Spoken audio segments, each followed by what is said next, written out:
The room went completely silent when my sister looked across the dinner table and said, "Rachel has always been the family failure."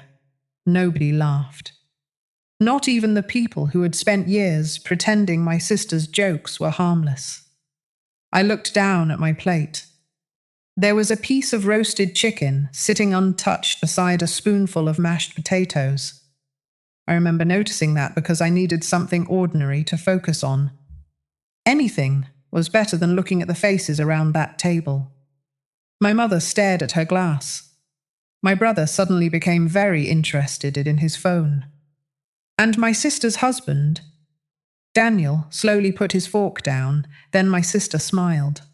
"I'm just being honest." I looked at her. "You're right about one thing." She raised an eyebrow. "I have made mistakes." She smiled again. "More than a few." I nodded. Then I stood up. "I think I've had enough dinner." I picked up my coat. Nobody stopped me. But as I reached the front door, Daniel followed me. "Rachel." I turned around. He looked uncomfortable. Then he asked me one question. "Why have you been paying my mortgage?" I stared at him. Because there was no way he was supposed to know. And suddenly, the dinner I'd just walked away from wasn't the real story anymore. My name is Rachel Miller. I'm 47 years old, and my older sister, Caroline, has spent most of her life being the person everyone admired. She had the perfect career, the beautiful house, the expensive vacations, the husband everyone liked, 2 wonderful children. Even her mistakes somehow looked impressive. I was different. I left college before finishing my degree. I worked several ordinary jobs. I never married.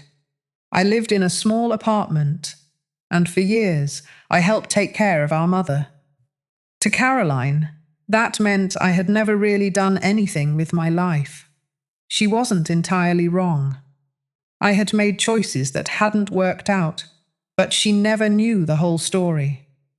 And I had never felt the need to explain it. Until that dinner. Our mother had her 70th birthday coming up.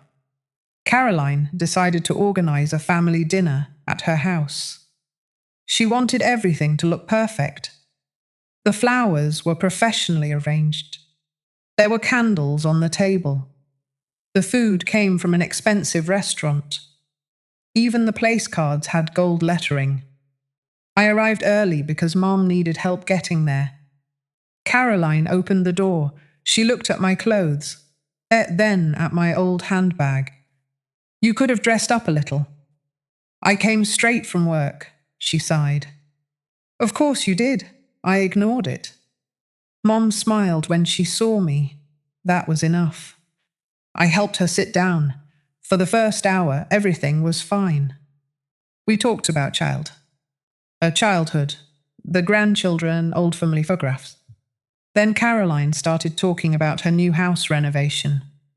She had spent nearly $80,000 remodeling the kitchen. Everyone admired the photographs. I smiled. Then she looked at me. "What about you, Rachel, Jill?" I laughed. "What about me? Any exciting plans?" "No. Still working at the same place?" "Yes," she smiled. "Some people really are happy with less." Mom looked at her. "Caroline, what?" I wasn't insulting her. I smiled. "It's okay, Mom." But it wasn't. Not really. Later that evening, Daniel started talking about his business. He had recently expanded his company. Everyone congratulated him, Caroline said. "Daniel works constantly. That's why we can afford the life we have." Then she looked at me. "Some people don't understand ambition." I put my glass down. "Caroline, what are you trying to say?" She laughed. "Nothing. Then leave me out of it." Her smile disappeared. "Fine." The room became uncomfortable. Then my nephew asked Caroline about college. She started telling him how important it was to have goals. She looked directly at me. Otherwise, you end up 47, single, and wondering where your life went. That was when I stood up. I couldn't sit there anymore. And that's when she said it. Rachel has always been the family failure. I walked out. Daniel followed me. Rachel, wait. I turned around.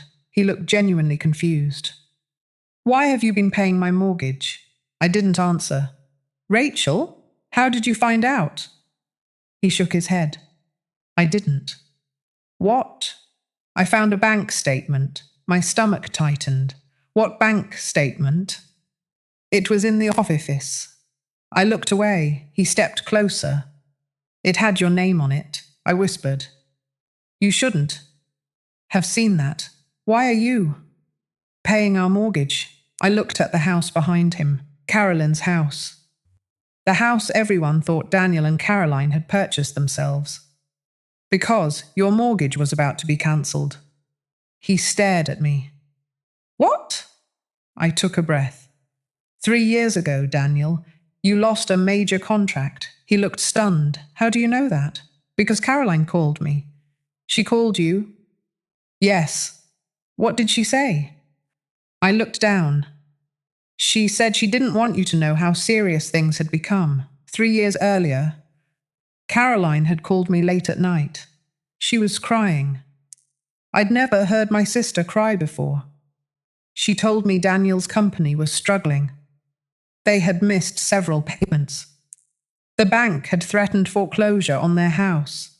Daniel was already under enormous pressure. He was working 14-hour days. Caroline was terrified. She asked me for money. I didn't have enough. So I sold the small property I'd inherited from our grandmother. Caroline didn't know. I still owned it. I sold it for just over $100,000. I used the money to clear their most urgent debts. Then I arranged monthly payments for the mortgage. Caroline promised she would tell Daniel. She never did. I didn't force her. Because she was my sister. And because I didn't want Daniel to lose everything while he was trying to rebuild his business. For 3 years, I had quietly transferred money into their account every month, on time. No one knew, not Mum, not Daniel, not even my closest friend.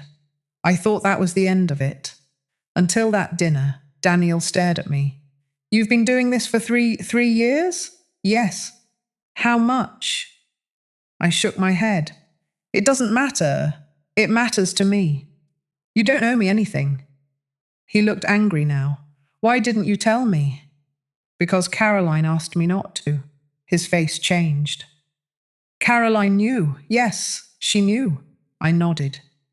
Daniel looked back at the house. For a moment, neither of us spoke. Then he asked, Does she know you sold Grandma's property? I said, No. Why not? Because she would have tried to stop me. He stared at me. Rachel, you gave up your own financial security to save ours. I shook my head. I didn't save anything. You saved my family. I looked at him. No. I smiled sadly. I protected my sister. Daniel went back inside. I stayed outside. A few minutes later, Caroline opened the door. Her face was pale. Come inside.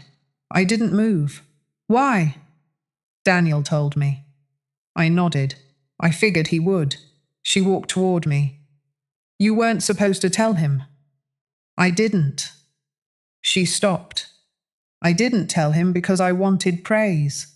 Then why? Because I didn't want him to think less of you. She looked away. You don't understand.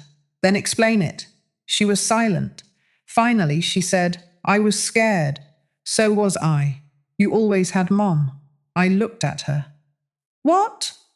You were the one Mom trusted. I shook my head. That isn't true. It is. You had everything I didn't. You think having a nice house meant I wasn't afraid. I didn't answer. Caroline started crying. I thought if Daniel knew we couldn't afford the house, he'd leave me. I understood then. Her cruelty hadn't come from confidence. It had come from fear, but that didn't make it acceptable. She looked at me. I was jealous of you. I almost laughed.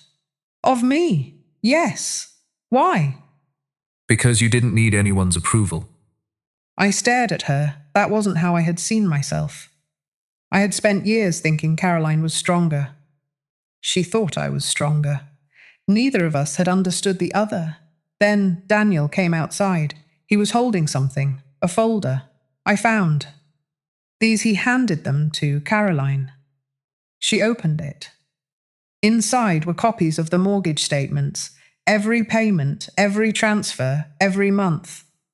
My name was on all of them. Caroline looked at the documents, then at me. I can't believe you did this, I said. You don't have to believe it. She looked at Daniel. I was going to tell you. He shook his head. When? She didn't answer. Then he said, You called Rachel a failure tonight. Caroline closed her eyes. I know. She was the reason we still have this house. I know. She was the reason we weren't bankrupt. I know. Daniel looked at me, then back at Caroline. You owe her an apology. Caroline nodded. She walked toward me. For a second, I thought she was going to hug me. Instead, she stopped. I don't know how to apologize for 3 years of pretending I was better than you. I looked at her. Start with the truth. She nodded. You're right. She took a breath. I was ashamed. Of what? Of needing you. That sentence stayed with me. Because sometimes people don't hate the person who hurts them. They hate the person who reminds them of their weakness. I didn't forgive Caroline that night. Not completely. Forgiveness isn't a switch. You don't turn it on because someone finally says sorry. But I did something else. I stopped hiding. I told her everything. How scared I had been after selling Grandma's property. How many nights I had worried about my own rent. How I had wondered whether helping her was the right thing. How every time she insulted my life, I wanted to tell her the truth, but I never did. She listened. And for the first time in years, she didn't interrupt. 3 months later, Caroline and I sat together in Mom's kitchen. Mom was making tea. Caroline looked at me. I've been thinking. That sounds dangerous. She laughed. Mom smiled. Caroline said, I want to pay you back. I shook my head. You don't have to. I do. Caroline. No. She looked at me. You sacrificed something for me. I chose to. And so, we agreed on a payment plan, not because I needed the money, but because she needed to take responsibility. And something unexpected happened. Our relationship got better, not immediately, not perfectly. But slowly, she stopped comparing our lives. I stopped assuming she was judging me. We started talking about things that had nothing to do with money or success, or who had the better life. A year later, we celebrated Mom's 71st birthday, same. Family, different. Table. Caroline stood up. She held a glass. I want to say something about my sister. I looked at her. She smiled. Last year, I called Rachel the family failure. Everyone became quiet. Caroline continued. I was wrong. I lowered my eyes. She had spent years quietly helping this family while I was too proud to admit I needed her. Mom started crying. Caroline looked at me. Rachel taught me something. She paused. Success isn't always what people can see. Then she raised her glass. To my sister, I smiled. To Mom. Everyone laughed. And somehow the room felt lighter. I still work the same job. I still live in my small apartment. I still drive the same old car. Nothing about my life suddenly became glamorous. But I stopped believing that made me a failure because that night at my sister's dinner table I learned something. People often measure success by what they can see: the house, the car, the career, the vacation, the clothes. But some of the most important things in life are invisible. The money you quietly give away, the phone call you make when nobody is watching, the sacrifice you never mention, the person you protect, even when they don't deserve it, and sometimes the person everyone calls a failure is the one holding the entire family together. I left my sister's house that night, believing I had finally been exposed as the person she thought I was. But when Daniel followed me outside, I realized something else. He wasn't asking why I had failed. He was asking why I had spent so many years quietly succeeding at something nobody could see. And maybe that's the strangest thing about family.